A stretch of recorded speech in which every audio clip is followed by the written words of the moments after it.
So I have Amethyst in here today. This is the first time I've had her in the round pen where she's been loose. I've let her in here a couple times, just kind of have her get used to the surroundings in here.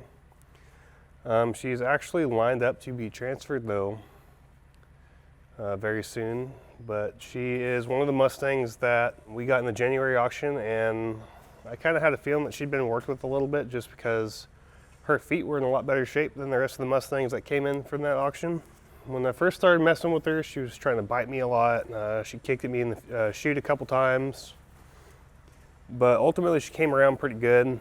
Just got her in here. I'm gonna work on getting her haltered and then see if I can't introduce some basic groundwork. Main objective here is to get the halter on.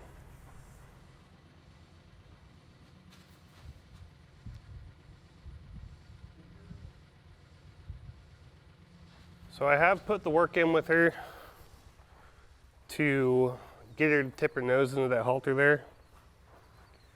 But the most that we've really done with her is just working on leading and picking up her feet. This is really the first time that she's been in here where I'm gonna ask her to do things. So I'm gonna ask her to go this way and get some reinforcement in there with the lead rope. I didn't have to do much. And she's being really respectful of the lead here. So it does make me think that she has had this done before. Whoa.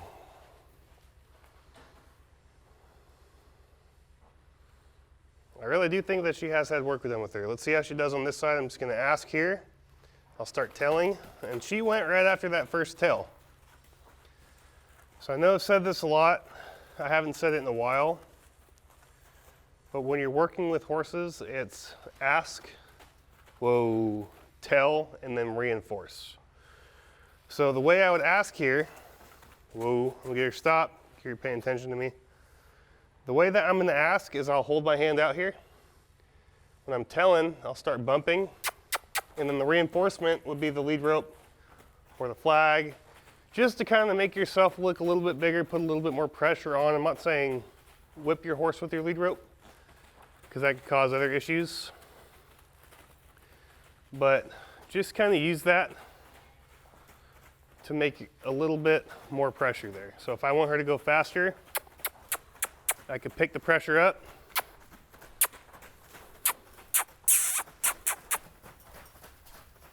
I want her to slow down. I'll kind of slow myself down. I'm just gonna wait for her to get to the walk and I'll ask her to stop. Whoa, and then I'll ask her to stop here. And I'll give her a big break.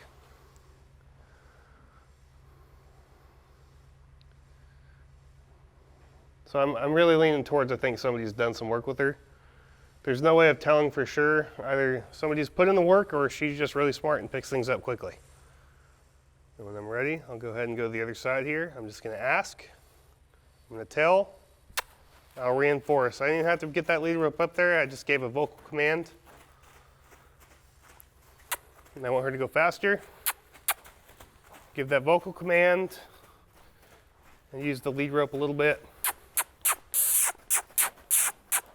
And I can even start going towards her quicker to put more pressure on. And as soon as I want her to slow down, I'll just slow myself down. Whoa. Whoa. I'll give her a minute.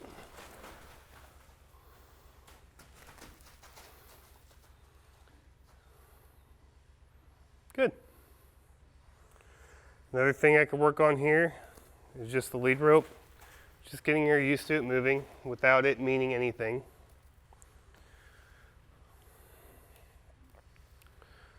Get it around her front legs.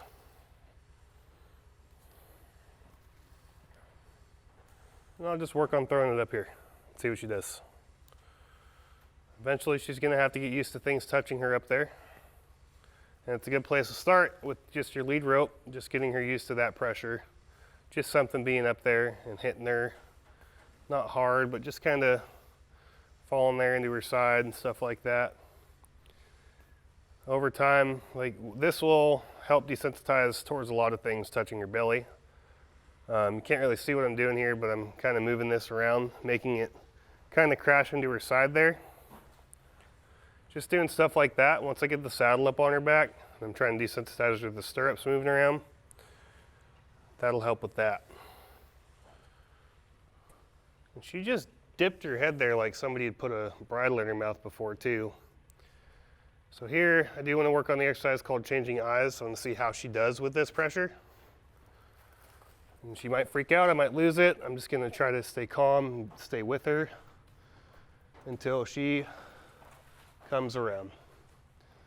And that was really good. I didn't have to put too much pressure. She was thinking about blowing up there, but she didn't. She just came through for me. So I'm gonna give her a big break on that side. I'm probably not gonna do that on that side again today. And I'll come up to the other side here, and I'll do the same thing I did on that left side.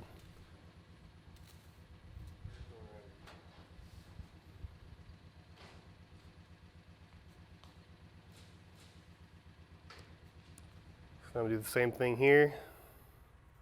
Work on changing eyes on this side. Just want her to stand here and get my rope set where I need it. I'll get it back there, and I'll just wait. See if I can't help her out in this situation without her freaking out. And try not to put too much pressure there. Work myself around here. If you pull from farther towards the back, it's easier for them to figure out. And it's also easier for you to release that pressure. If you're staying up towards their head trying to get that around and they start freaking out, it's just gonna put them in more of a bind. And you probably won't be able to get that done again for a while. So that was a good experience for her there.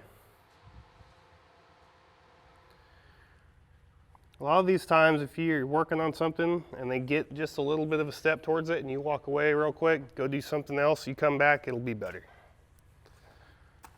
If you end on a good note for the whole session, tomorrow when you come out to mess with that horse, they'll be a lot better too. Good girl. So that's pretty much all I'm going to be doing with her today. I'm going to grab some fly spray and just fly spray her down real quick. But that is otherwise it for Amethyst. There's a big old horsefly on you. Let me get it, kid. I got it.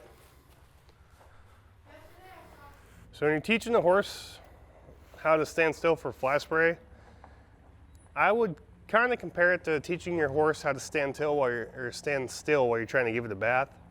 You're going to start with that hose away from them, and once they're okay with that, you'll go ahead and start on their legs, on their shoulders, somewhere that they're comfortable, and then you can just work yourself right down. If you take fly spray for the first time on a horse and you just start spraying it all over its body, it's not going to understand what it is. It's going to freak out. If you start with it away, it kind of gives them a chance to analyze what's going on, and they tend to do a lot better. So the same thing on this side, start with it away, and then work on going towards her with it. Now if they are moving their feet while you're doing this and they finally find a spot where they could stop, quit for a second, give them a break, and then go again.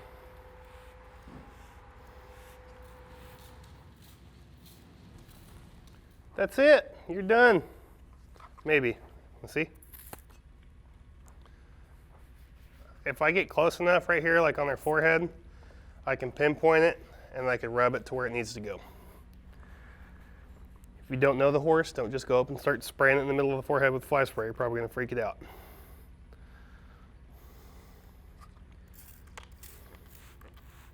You're good, kid. Let's go. Come on, we got places to go, people to see. There you go. If I had Amethyst for a little bit longer here, I would start to fine tune all that groundwork. I'd work on a couple more things. I'd hop up on the fence, see how she does, and eventually get her ready for the saddle. She's probably gonna be leaving before I have the chance to really do anything else with her, so I'll just keep working on things that I've installed, get them better. And if I come to a spot where I can put something else in there, I will.